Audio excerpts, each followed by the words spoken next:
Okay, ladies and gentlemen, good morning and welcome to our webinar of Med1stMR. I hope you are all doing well and you're as excited as me to find out more today about the research approach of Med1stMR.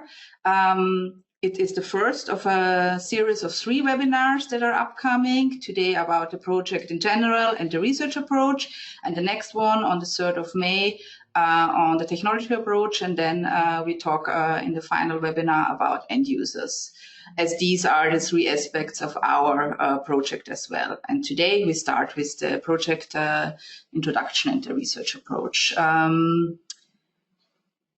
For your convenience and so that you all feel comfortable in our webinar, just a few organizational staff information now. This webinar will be recorded, so after the webinar it will be available for you. We will start with the presentation, with the content, about 40 minutes, and then we have 15 more minutes for a Q&A session. So I would like to ask you that if you have questions during the webinar, please just write them in the tab that is called Questions and Chat, and we will answer them at the end of the webinar. And now let's take a moment that I can introduce you to our 2 speakers today. In the first half of the webinar, you will meet Helmut Strom-Feiertag. He's the coordinator of our project, of the Med1stMR project, and he will guide you through the introduction of the project. He's a very experienced scientist from the Austrian Institute of Technology, the Center for Technology Experience. His major research focus is the human-computer interaction and user experience. And in the last few years, he focused on virtual reality and even more specifically the options of VR and different VR opportunities for preparing for disaster situations, and also combined with performance measuring. And on the other side, we have Marie-Ottilie Frenkel from the University of Heidelberg. She's our research coordination partner, and she will provide you with the research overview on the project. And she is at University of Heidelberg on the sports science and sports psychology physiological institute, and will give you more insights on the role of stress in our project. Okay, and now I'd like to introduce you to Helmut, who will take over from now on. Okay, welcome everybody. And it's a pleasure for me to introduce you today into Med1stMR. So first I will give you a project overview. So starting with the initial situation, so what was the motivation behind Med1stMR? So we were talking, and I experienced in other projects, like in last years there is an increase of disaster situations. So man-made and also natural disasters, and that needs so medical first responder and special what we are focusing on in this project are more often involved in such incidents and disaster situations. That means they are more often facing challenges. They are maybe not that good prepared as they should be, lacking on the number and the frequency of training. So they are facing their on-site challenging to have appropriate situation assessment, checking the patients or injured persons about their vital states, and choosing the appropriate strategy to save and treat the persons. To treat the persons then on-site. That means so in that situation, the medical resources are not enough, and the demand, the need for medical care is very high. And that brings them in a really high stress situation, and that influences also the performance, how they operate in such a situation. That means it needs training to be prepared for such situations, and training as it executed now is not enough today. So we need more training, and if that's not possible, we need new methods that has to be adapted so that they can do training more often and more realistic. So the thing is like normally MCI trainings are held once a year or only 2 years in a row, and that means the results on such exercise are often seen months later. So they're executing the training and have the results months later, and thus show little learning effect on the trainees. That has more effect on the organizational level, but less on the trainee. So the needs, that means is mainly the preparation of medical first responder for a stressful and complex situation. With that, that means also like it should be more often, more realistic. So, and a VR setup can repeat it easily, but is useful for complex situations. But on the other end, VR is missing the haptic experience to train medical procedures.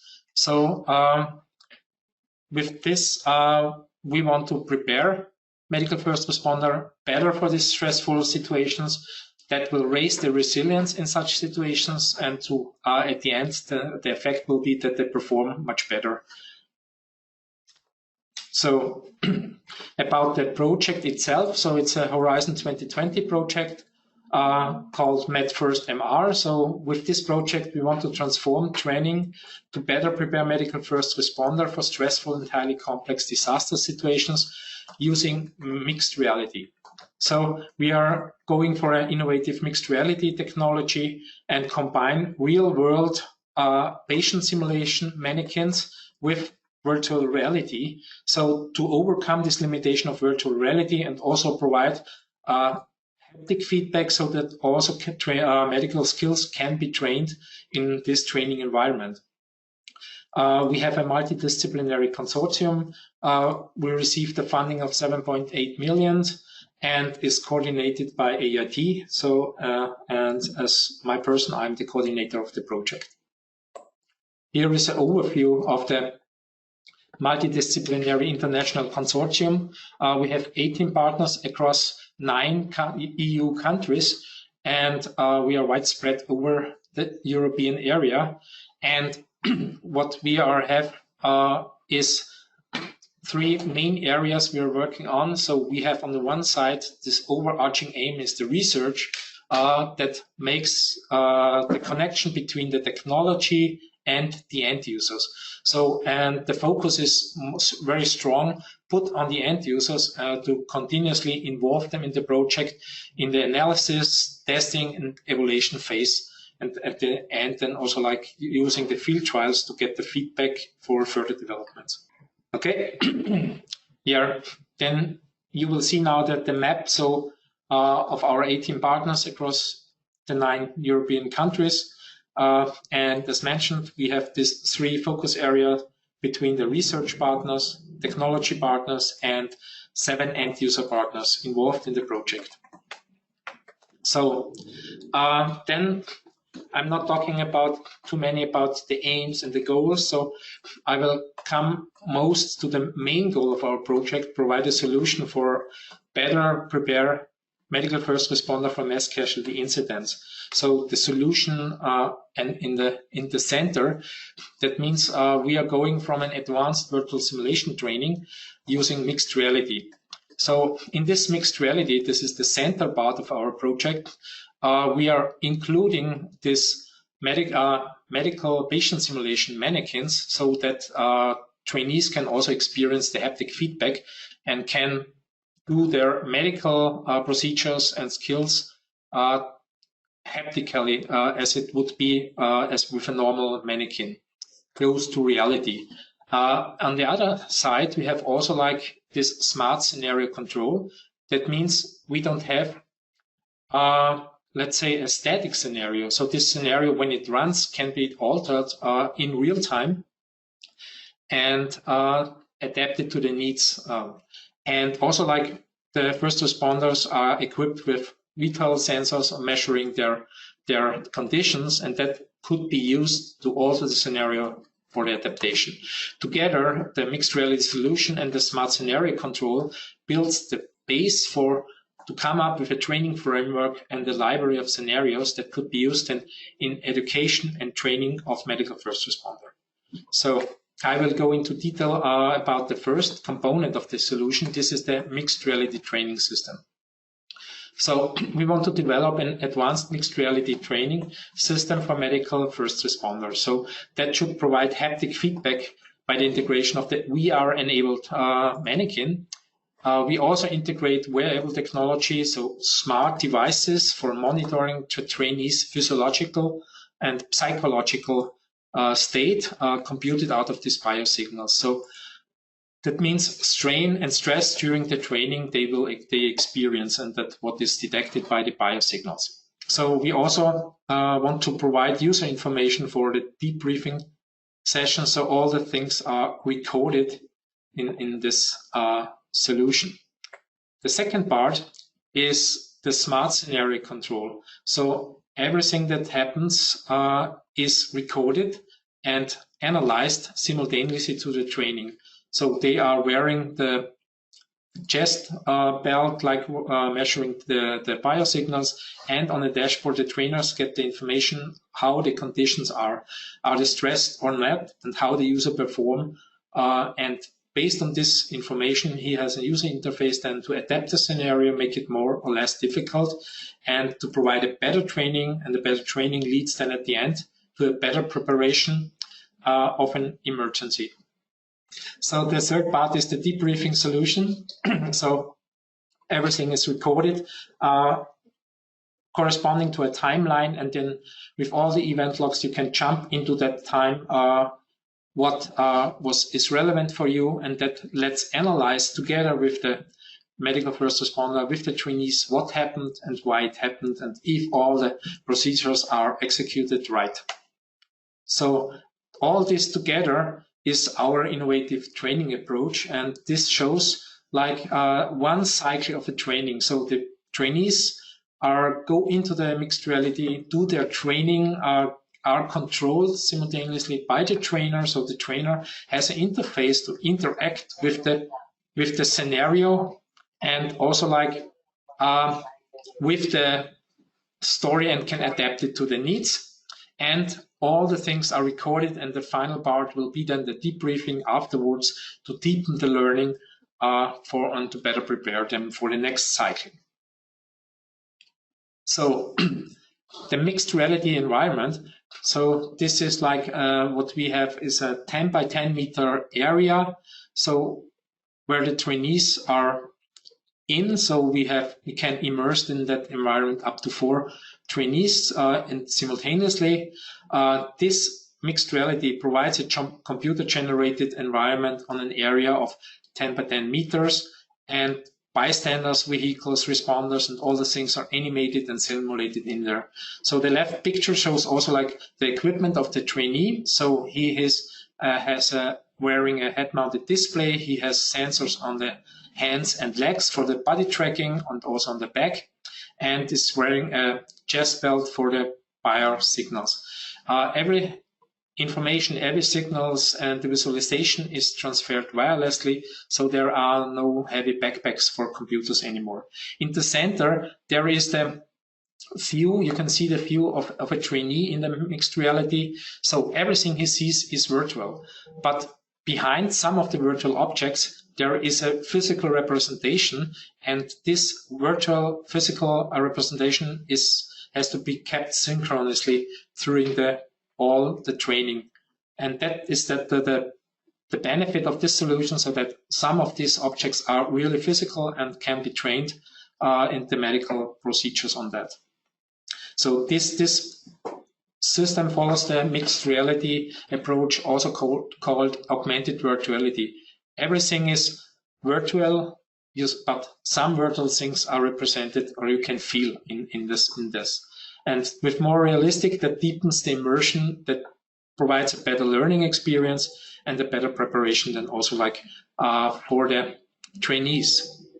On the right side, you can see then the trainer station, so where he controls the scenario and can adapt it over a dashboard in the user interface.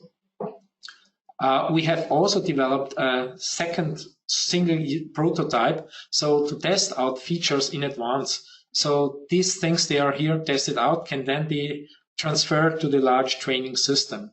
So I will play a short video to show what this means, mixed reality. This is another mixed reality approach where you see your own hands. You can use real physical devices, but the mannequin is overlaid with a physical representation.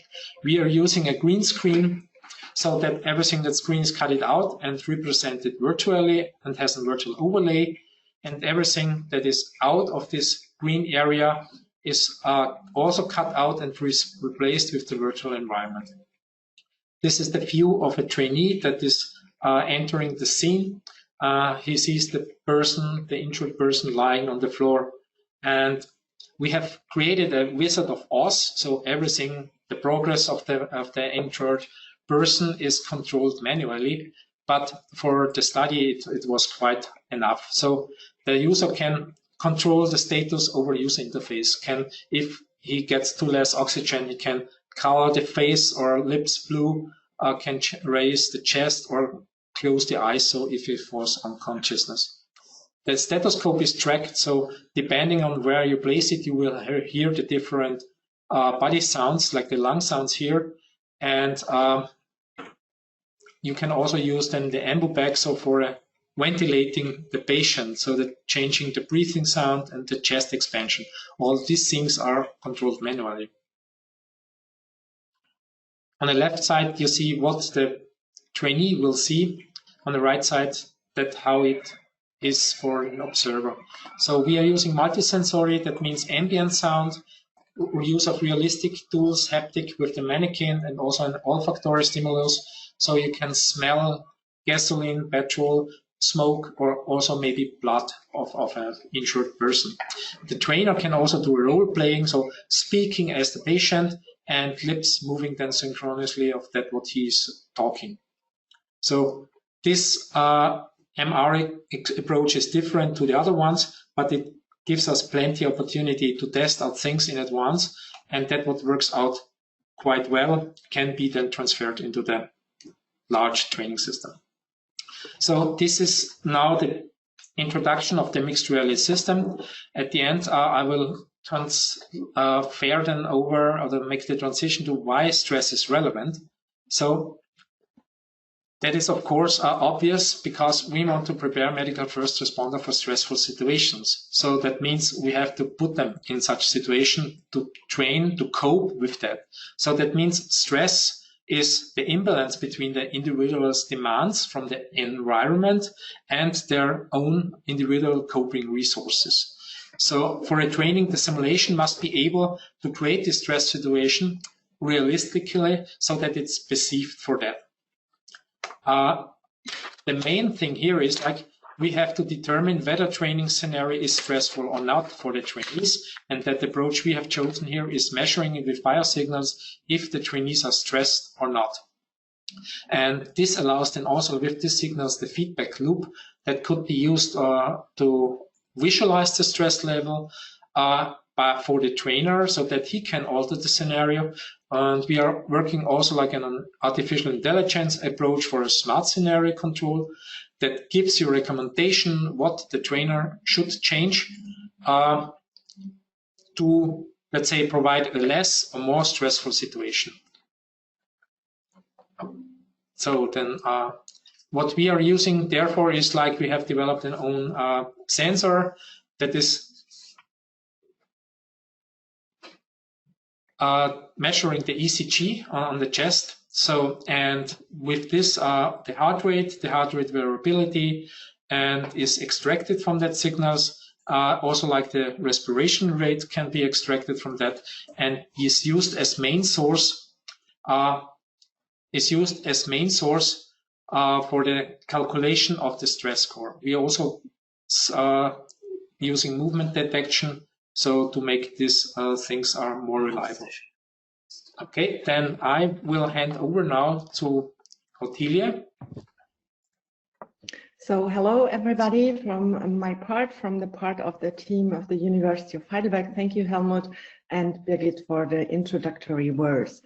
So my role now is to talk a little bit more in detail about our scientific approach and to share with you first preliminary results of the studies we conducted in the last 1.5 years. So on the next slide, you can see the landscape and the focus of the Med1stMR researcher team. Helmut, thank you so much. So the researcher teams comes from Austria with the AIT from the University of Heidelberg, and we have also a cooperation with the Universitätsklinikum of Heidelberg. In the first role of them, they are end users, but of course they're also interested in doing research with us within the Med1st consortium. Then we have the support of the University of Bern. We also include researchers from Umeå University in Sweden and also from Austria from the Montan University in Zentrum am Berg. And all these research partners have different foci on the research questions they would they are interested in. For example, the AIT is a team of experts interested in technology and user experience, but also in human factors and the design of MR trainings. From the University of Heidelberg, our research interest is related to stress and performance in high achievement settings. The University of Bern has a group of experts in emergency medicine and simulation trainings, but also with relation to group performance. The Swedish team is interested in pre-hospital settings of mass casualty incidents, but also in requirements analysis and in training concepts. And last but not least, Zentrum am Berg with the research interests, first responders and safety in underground facilities. On the next slide, you can see more details about the scientific approach. In the first year, we conducted a review which focused on the disaster training programs. There's a link with this link you can have access on the article published in a medicine journal. Our aim is to develop and to validate a scientific model for explanation of the expected performance in medical emergency. And this model also includes group performance. Another aim is to develop a stress measurement suite for the MR solution. Helmut talked about this domain a little bit. And also about the stress visualization. Later on, I have some results from a study for you in that domain concerning the scenario design and also the training guidelines and framework we would like to have at the end of the 3 years. We are also interested in comparisons of the MR training with real-life exercises under stressful conditions. And the next slide gives you an overview over the project research questions related to the themes the different researcher groups are interested in. We conduct several studies, and we are, for example, interested in knowing more about haptic feedback for for training medical skills on victims. We would like to answer more questions about the effectiveness of MR training scenarios and how the scenarios have to be developed. We would like to say more about which scenario and which use cases are most suitable for our MR training and deliver the greatest benefits related to performance, decision-making, and attention processes, and also give insights about learning processes when training in MR and to compare these learning processes with real-life trainings. Another interest of the consortium is to design an MR training curriculum and to look if there are possibilities to merge it with existing training curricula.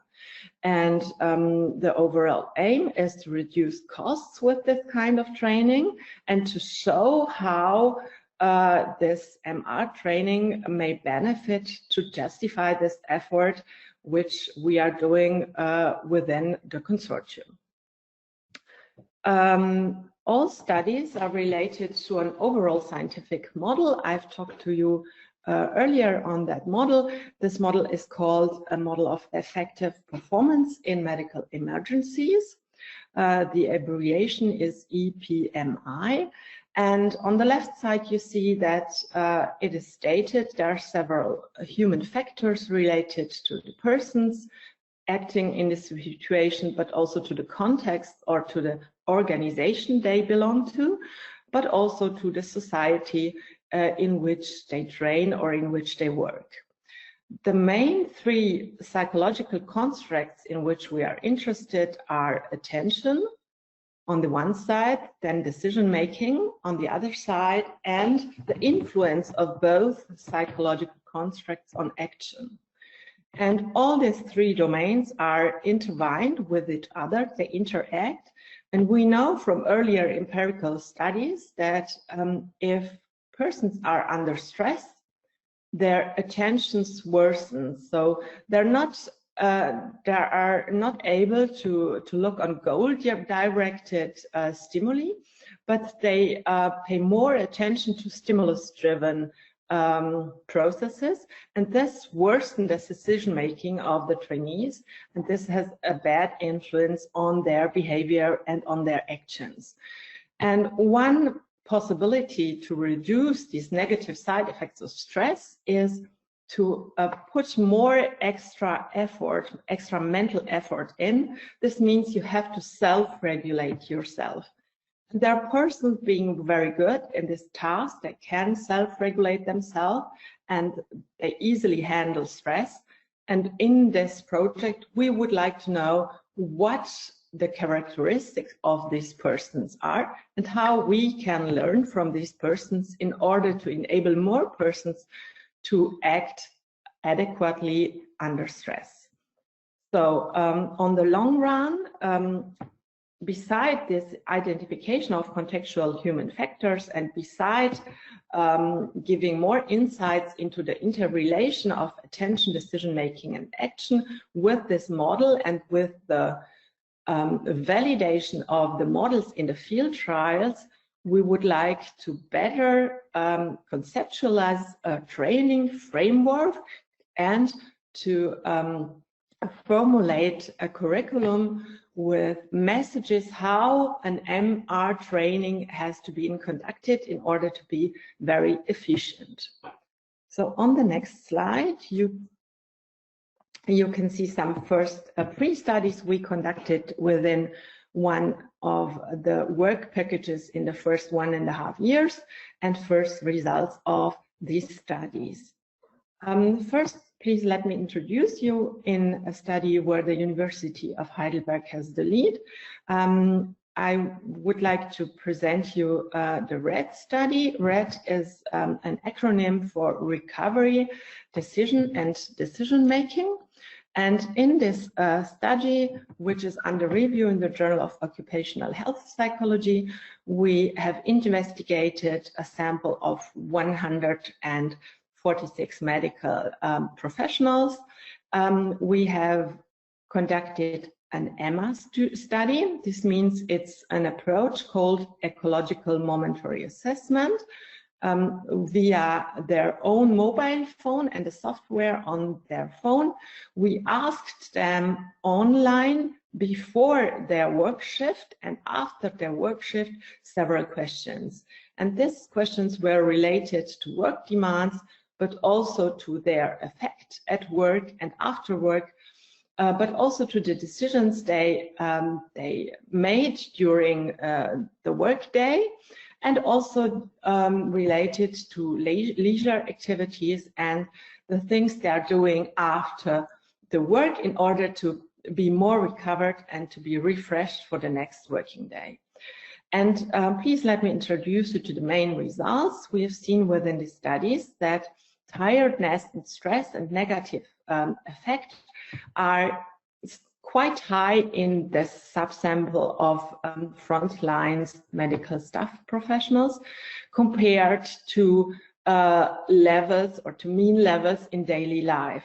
So we see that on a scale from 1 to 7, more than 3, 3.5, even 4.5 are rated in relation to tiredness. So therefore, we can conclude that there are very high work demands among medical staff. This study has been conducted during the 3rd year of the COVID pandemic. And we also have seen in this study that before a shift, a higher negative effect has been shown when they anticipate the work stress they will have during the day. These two results may also impair their decision-making at work and has negative effects on fatigue and further stress processes. And another interesting result of this study was that they tried to engage in leisure activity, and the persons being good in that and who reach to be distracted from work are better recoverers. So they go stronger, more resilient in the next working day and have more power for the task during the day. The second study I would like to introduce to you is a validation study called the XVR study. The XVR is the software in which the trainees were trained. Therefore, we designed 5 VR scenarios. So this software is a virtual reality software, not an MR software, these 5 scenarios has an increasingly difficulty and increasing stress stimuli. So the first one was very low stress inducing, and the 5th one has a very complex and a very varied bunch of stressors which were applied to the trainees. The aim was to verify the performance via performance indicators and to better understand the dynamics between attention, decision-making, and behavior. The study is still ongoing. The aim is to test more than 100 participants, and we reached within 6 weeks the number of 30 participants. And there's a preliminary questionnaire which has to be fulfilled, filled out, and this was filled out by 65 persons until now. First results of the XVR study shows us that especially noises or cries for help of the patients or patients who insist to be treated first, or if there are many bystanders, if there are accusations by bystanders, if the weather conditions changes, so for example, if you let them train by night or during foggy circumstances, or if there are certain hazards like leaking petrol or ongoing traffic or a loose dog, these are very intense stressor in the XVR study. On the next slide, you can see a first insight of the researcher group of our partners from the Med1stMR in Bern, being interested in team performance.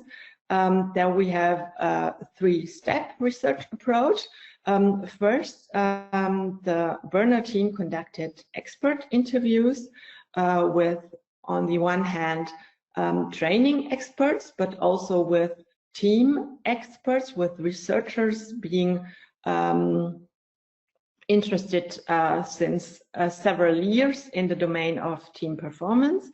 And the aim of this expert interviews was to reveal measures and obstacles in the analysis of team performance. The second step, which was conducted by the Berner team, was to to investigate via a survey, an end-user survey, how teamwork elements have to be constructed and what the end users wish as a feedback related to the team performance. And the overall aim of the researcher team is to develop a model explaining the synchronicity of the different team members and how their physiological processes may synchronize one with the other, and how this interacts and how this interrelates and to the domain of the judgment which the team has, judgments and the decisions which the team has to do during the treatment of mass casualty incidents. One of the first outcomes of this research processes were that on the one hand the scenario, on the other hand the task has to be very complex and has to be carefully, we have to carefully look on these two domains in order to let team performance grow and in order to have a better measurement of the team performance. So on the next slide, you can see an insight in a study which was conducted by the AIT under the lead of the AIT. This study treated our dashboard and the design of the dashboard and referred also to the user experience. The main domain of the study was the visualization of the stress, and in the study were included 54 trainers from different 8 end users organizations, and one main result is that a circle visualization may be best, and also on the right side of the picture you can see the visualization of the stress index.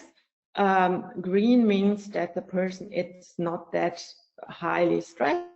The more the color changes to yellow or to red, the higher the stress is, and the visualization is in a horizontal form of the bars. So on one of the next slides, I would like to introduce you to research which we plan to do, which we plan to conduct during the field trials in the next quarter of the year. So we plan to conduct 6 field trials in which we include all 6 end-user organizations participating in Med1st. The first one will be held in Vienna in July, and the last one will be held in February in Greece with our Greek partner. And apart from the 6 field trials, we also plan to conduct 2 real-life exercises, which will be held, one in Germany and one in Austria with our partner Zentrum am Berg. There will be a pilot at the beginning of July, pilot for the field trials, in order to be sure that within the field trials everything, the system works well, and also that the testing research assistants are well prepared to the data collection that we will have within the field trials. On the next slide, you can see the research concept. So as I already told you, there are 6 research groups. There are a bunch of research questions in which we are interested, and we intend to reach a sample size with the field trials of around 300 trainees and around 20 to 26 trainers. The data collection will happen while using the Med1stMR training system, and the main sample are first responders. And as you have seen from earlier studies, we apply a multi-methodological approach. This means we are interested in on the one hand, the psychological level of the processes, but also in physiological processes and in behavioral, in the behavioral or action side of performance of medical first responders under stress. On the next slide, you can see the overall aim of the research, which we will conduct within the field trials. We would like to evaluate the training system for medical first responders, which we developed, and also the underlying psychophysiological processes. We would like to have more insights into the effectiveness of the training and to see if we can improve the performance of medical first responders with the training we develop. Two particularities of our procedure are very important. We have a continuous exchange with our end users, so we have an end user driven continuous approach. And we also have the support of a company called UseCon, in which Birgit Hartum, who organized this webinar today, is a very leading important person, where the goal is to create showcases and to disseminate all the results and to exploit all the results which we gather within Med1stMR. So on the next slide, I would like to close my little presentation with a summary message on the vision we have. We are sure that with our Med1stMR system, we could enable medical first responders to better perform, to better act, and to take better decisions under stress. And on the long run, this is a this is an opportunity to make them stronger in relation to their mental health, but also to their physical health. And we hope with this work to give them the opportunity to still remain resilient while doing this very important system for the society important, relevant work. So thank you so much from my side, and I will hand over to Birgit in Vienna. Yes, thank you, Ottilie, and also thank you, Helmut, for your insights on the research approach of our project. And as Ottilie already announced, there is a lot of going on in this upcoming year within Med1stMR, and I tried to gather all the information on one page that you have the information when you could actually meet us in person and even try out the system. So at the moment, we have these 3 webinars upcoming. The first one you are joining now, and the other ones, the technology approach and the end user approach, will be done within May. And then we have these 6 field trials, because everything that we combine now together with our scientific base, with the technology from the different technology partners that is set up, and especially with the input from our end users that are, who are very active in our project and really put their needs and requests to the technology partners and also to the research partners. And when we combine all this together to a solution that is able to be tried out, we bring it to the field. We have these 6 field trials ongoing in different cities all over Europe. So if you're interested to come over to one of these events, you can drop us an email, and we try to make it happen that you can visit one of these field trials and get in contact with our consortium.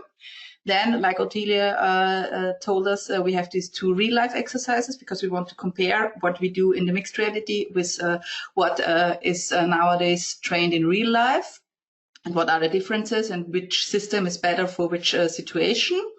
And then at the end, after these many events, we want to do one more webinar where especially end users give you an overview. What did they experience? Is this system good for training of medical first responders or not? What is their experience? This will be the webinar which will be held in next March. And then, you can say it's like our touchdown. At the end, we have one final conference where all the results come together and are presented to the community of research, technology, and end users. You can join this conference if you want to, and at this conference we will also make it possible that you can try out the system yourself. So if you want to keep in touch with us, just let us know and be at one of the events. Now I will move on to the questions. If you have some questions, you can ask them now in the questions panel. I will have a look. We had 2 or 3 questions that are already answered in the chat. So at the moment,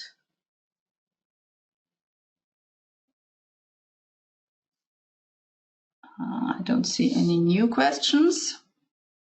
We'll wait 1 more minute, and if not, we'll close the webinar, and you can also drop us an email and write any questions that you are interested in.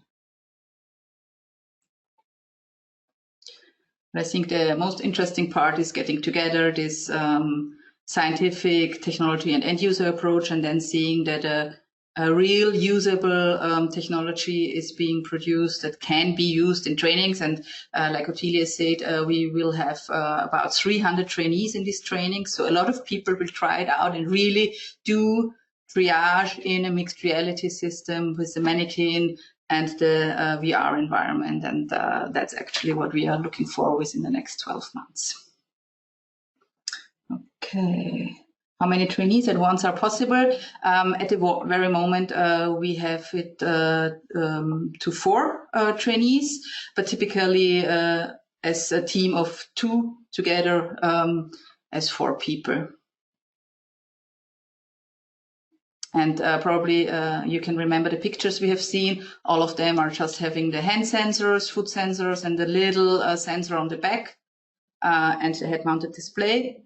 And that's it. And it's really quite fast to start. There's not a lot of calibration needed. You just do a little calibration for the stress measurement, because if you don't have a baseline at the beginning, you do not see the difference to this baseline. But it's quite easy to start with 4 of them. If you want to take part of one of the field trials, at the end of the slides, there is an email address, and you just can send us the email, and we try to make it happen that you and others from your organization be part of this field trials and test out the system. And also at the final conference, there will be, in parallel to all the presentations, there will be tryout sessions for everyone. Okay, to design.